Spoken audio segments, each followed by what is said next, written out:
Shalom, Bapak Ibu Saudara. Renungan kita pagi hari ini kita mau berbicara mengenai Ezra, rombongan kedua yang datang kurang lebih 78 tahun lah setelah Zerubabel dan rombongannya membangun bait suci. Ya, sudah selesai bait suci dan Ezra datang. Ezra ini seorang keturunan Harun ya, imam ya dia, dan dia ahli Taurat ya. Jadi dia datang dengan beberapa rombongan lain, para imam, ada orang Lewi, ada para penyanyi, ada penunggu pintu gerbang, ada budak di bait suci. Dia tujuannya datang ke Yerusalem dari Babel itu adalah untuk menyemarakan bait suci kira-kira gitu, dan mengajarkan Taurat Tuhan kepada bangsa Israel, orang buangan itu ya, supaya orang buangan itu mencintai kembali Taurat Tuhan. Nah, mari kita baca dulu Ezra pasal 7 ayat 10. Sebab Ezra telah bertekad untuk meneliti Taurat Tuhan dan melakukannya serta mengajar ketetapan dan peraturan di antara orang Israel. Jadi mereka datang, rombongannya tidak terlalu banyak ya. Rombongan pertama itu Zerubabel sekitar 43 atau belum, enggak sampai 50.000. Tapi ini rombongan ini jauh lebih sedikit ya. Karena ini hanya rombongan khusus fokus kepada pemulihan bait suci lah itu ya, supaya lebih semarak lagi ya. Sudah ada penyanyinya, ada orang Lewi dan sebagainya.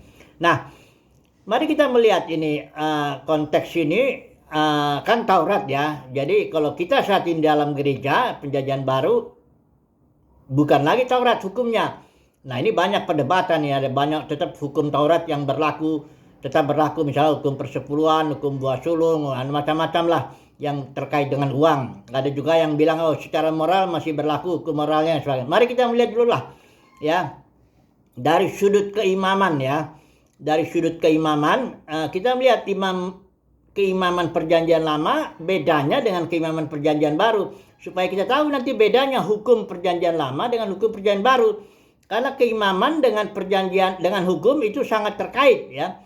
Sangat terkait. Itu saya baca dulu ya satu ayat dulu ya di Ibrani ya. Kalau Ibrani ini jelas dia menjelaskan.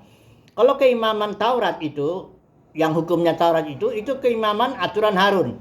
Jadi memang keimaman aturan Harun itu diaturnya oleh hukum Taurat ya. Jadi seluruhnya itu ya, pokoknya imam dengan keimaman dengan hukum itu satu paket ya. Nggak bisa berbeda, nggak bisa diganti-ganti ya. Nanti kalau keimamannya ganti di Perjanjian Baru, hukumnya juga ganti ya. Nah, mari coba saya baca dulu ya. Ibrani pasal 7 ya. Di sini dikatakan ya, ayat 12. Nanti saya mungkin dua versi kita perlu baca supaya jelas ya. Di sini dikatakan, sebab jikalau imamat berubah, keimaman maksudnya, dengan sendirinya akan berubah pula hukum Taurat itu. Jadi keimaman Perjanjian Baru itu apa? Itu keimaman Melkisedek, aturan Melkisedek. Karena Yesus itu bukan imam besar aturan Harun, yang nggak mungkin lah. Dia juga dari suku Yehuda. Kalau Harun kan suku Lewi. Jadi kalau Yesus itu imam besar aturan Melkisedek, hukumnya jelas bukan hukum Taurat. Yesus bukan melanggar hukum Taurat, tapi dia sudah menggenapi seluruh hukum Taurat. Ya hukum moralnya, ya hukum seremonialnya, ya pokoknya semuanya. Karena Yesus bilang dari hukum Taurat itu tidak ada satu iota. Iota itu tahu nggak? Istilah Ibrani itu koma. Nggak ada satu koma pun yang dihapuskan sebelum semuanya digenapi. Ya, bukan. Tapi kalau sudah digenapi ya sudah selesai dia ya. Jadi sekarang Yesus ini sebagai imam besar aturan Melkisedek, hukumnya lain. Nah, ini yang kita mau tahu. Hukumnya apa sih? Hukum dalam Perjanjian Baru itu, supaya jangan kita bawa-bawa lagi hukum Taurat ya ke dalam konteks gereja Perjanjian Baru, karena beda. Mari saya baca dulu ya dari mungkin dari Yeremia ya, nubuat ini ya, bahwa hukum itu akan berganti sesuai dengan keimamannya yang berubah ya. Mari kita baca dulu Yeremia 31 ayat 31 ini perjanjian nubuat Perjanjian Baru ya, nubuat Perjanjian Baru ya. Nah, mari kita melihat ya. Yeremia 31 ayat 31 ya. Lihatlah hari-hari itu tiba, firman Yahweh, bahwa aku akan mengikat suatu perjanjian baru dengan keluarga Israel dan dengan keluarga Yehuda ya. Jadi ini nubuatnya ya. Nah, sekarang kita lihat terkait dengan hukum ya. ayat 33 bagian bawah, ini saya pakai ILD ya. Aku akan meletakkan Tauratku di dalam batin mereka, dan aku akan menuliskannya di dalam hati mereka, dan aku akan menjadi Elohim mereka, dan mereka akan menjadi umatku. Ini dia perbedaannya. Perjanjian baru dengan hukumnya itu ya, terkait, suruh pikir ya, perjanjian lama hukumnya jelas, hukum Taurat. Kalau perjanjian baru hukumnya hukum Taurat tapi ditulisnya dalam batin. Ditulis oleh Roh Kudus dalam batin itu. Sehingga beda dia ya, beda sama sekali ya. Ya, yang ditulis itu dalam batin hukum apa? Ya ada hukum korban, ya hukum rajam juga termasuk, ya hukum moral, semuanya tertulis pokoknya dalam batin. Makanya ibadahnya, kalau ibadah perjanjian lama itu di bait suci harus begini, harus begitu, ibadah korban. Kalau dalam perjanjian baru karena itu dalam batin, ibadahnya dalam roh dan kebenaran. Jadi beda itu kan, udah jelas ya. Oke lah. Nah mari kita melihat lagi contoh lah ya, contoh apa sih sebenarnya hukum Taurat yang ditulis dalam batin itu kayak gimana gitu bedanya ya. Nah mari kita lihat dulu contoh kasus lah ya. Yesus itu waktu dia ditanya sama ada orang Farisi bahwa perempuan yang apa kedapatan berzina. Kalau menurut hukum Taurat itu harus dirajam ya, karena dia itu memang hukum Musa memang begitu ya, perempuan yang kedapatan berzina langsung harus dirajam. Nah ini orang Farisi menanya sama Yesus aja, menguji aja, mengetes gitu, mencobai kira-kira nih Yesus taat nggak nih misalnya hukum Taurat ya. Nah dibilang ini Tuhan ini harusnya dirajam nih. Yesus bilang ini itu ada di Yohanes 8 ya, itu berapa ya? Saudara bisa baca itu ya. Kasus perempuan berzina itu ya. Nah, Yesus enggak dijawab sama Yesus. Yesus nulis di tanah kan, gitu kan? Desak terus, ini apa ini? Bagaimana? Ini dirajam atau enggak nih?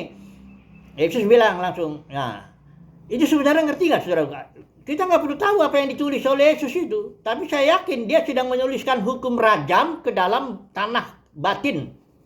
Itulah yang Yesus lakukan, karena memang perjanjian baru itu hukumnya hukum Taurat yang ditulis dalam batin. Ini sebenarnya konteksnya mereka sedang bicara hukum rajam ya. Nah Yesus tulis terus didesak terus, apa dong, bagaimana dong katanya ini tafsirannya. Nah tafsirannya hukum Taurat, hukum rajam yang ditulis dalam tanah itu, dalam tanah batin manusia itu, yaitu ini, siapa yang nggak berdosa dia lempar dulu yang pertama ya. Itu yang pertama, orang yang melempar yang tidak berdosa itu. Ya jelas nggak ada yang melempar itu, semuanya orang berdosa ya. Nah, jadi hukum rajam yang ditulis dalam batin kita, tafsirannya itu adalah siapa yang tidak berdosa, jadi lempar itu ya. Kalau tidak berdosa berarti, kalau karena tidak ada yang tidak berdosa berarti pengampunan. Nah, dan setelah itu Yesus bilang sama perempuan itu, jangan berbuat dosa lagi. Jadi hukum rajam yang ditulis dalam batin maknanya adalah satu, pengampunan, kedua, jangan berbuat dosa lagi. Itu artinya hukum Taurat yang khususnya hukum rajam yang ditulis dalam batin.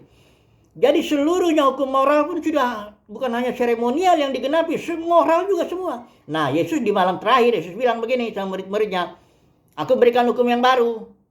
Hukum apa? Kasih. Jadi sebenarnya hukum Taurat yang ditulis dalam batin itu adalah sebenarnya hukum kasih ya. Hukum saling ya, lebih tepat lagi, karena dalam perjanjian baru ada 13 kurang lebih ya, saling mengasihi, saling membasuh kaki, saling menegur, saling menasihati, saling menundukkan diri, dan sebelah saling lah begitu ya. Ini nih hukumnya, beda dengan hukum perjanjian lama yang keimamannya aturan Harun ya. Nah ini kalau gereja sekarang, coba lihat dunia kekristenan. Sekarang dunia kekristenan ini keimamannya apa? Yang jelas keimamannya dunia Kristen ini bukan keimaman Harun, karena kita bukan orang Lewi kan. Nggak ada di sini orang Lewi, pendeta-pendeta itu bukan orang Lewi itu ya. Pastor Katolik, imam Katolik juga bukan orang Lewi itu ya. Jadi keimamannya jelas bukan keimaman aturan Harun. Apakah aturan Melkisedek? Bukan. Karena kenapa? Banyak aturannya. Aturan Taurat baru ya, Taurat aturan agamawi yang saya bilang ya, sama aturan Taurat, aturan agamawi itu, aturan harus ibadah hari Minggu, harus beri persembahan persepuluhan, harus begini, harus begitu, banyak itu aturan tuh, aturan organisasi, aturan macam-macam ya. Ini jadi keimaman dalam dunia kekristenan memang kacau. Alkitab bilang di Petrus kita semua imam-imam, semua imam aturan Melkisedek kita semua ini ya, dan hukumnya hukum kasih, hukum dalam batin. Tapi dalam dunia kekristenan, waduh, imamnya itu berantakan. Malah kalau orang Katolik dibelah tuh. Sebagian imam, sebagian umat. Kalau Protestan ini pendeta, ini kaum awam, kaum jemaat gitu ya. Itu sudah rusak keimamannya. Kalau keimamannya rusak, berarti hukumnya juga rusak lah. Makanya hukumnya dalam denominasi campur aduk. Maunya lah tiap aliran bikin sendiri hukumnya. Ya, kalau orang Advent juga bikin juga hari ibadah harus hari Sabtu katanya dan macam-macam lah sudah. Masing-masing bikin sendiri. Tapi saudara, semoga kita termasuk orang yang mendapat kasih karunia nih untuk memiliki spirit Ezra. Kita mau mengajarkan hukum Taurat yang ditulis dalam batin, ya. Bukan kalau Ezra mengajarkan hukum Taurat tertulis dalam 2 loh batu itu ya. Dia ajarkan itu. Tapi kita Ezra perjanjian baru nih ceritanya nih ya. Kita mengajarkan hukum Taurat yang tertulis dalam batin. Hukum kasih, hukum saling, ibadah dalam roh dan kebenaran. Kita nggak ikutin aturan agamawi manapun. Kita ibadah setiap hari, ikutin aja, belajar mengikuti pimpinan Tuhan. Bagaimana Tuhan mau pimpin, kita mau ke kiri hari ini, ke kanan hari ini, dan sebagainya ya. Semuanya itu ya. Semoga kita mendapat kasih karunia untuk memiliki spirit lah Ezra di zaman perjanjian baru ini. Haleluya. Amin.